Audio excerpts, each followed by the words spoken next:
CM sir மனசை தொட்டு சொல்லுங்க, வெளிநாட்டு முதலீடா இல்ல வெளிநாட்டுல முதலீடா?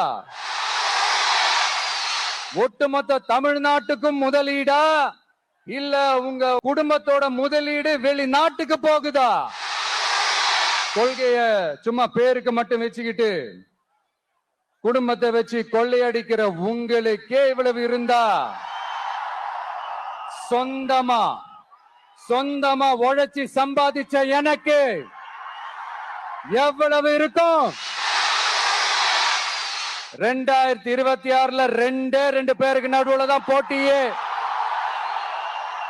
ஒண்ணு, இன்னொன்னு, இனிமேலும் இந்த தடைகள்லாம் போட்டீங்கன்னா நான் நேரடியா மக்கள்கிட்டயே பர்மிஷன் கேட்டுருவேன். மக்களே நீங்க சொல்லுங்க, நான் உங்களை பார்க்க வரக்கூடாதா? நான் உங்களோட பேசக்கூடாதா? உங்க குறைகளை நான் கேட்க கூடாதா? உங்களுக்காக நான் குரல் கொடுக்க கூடாதா?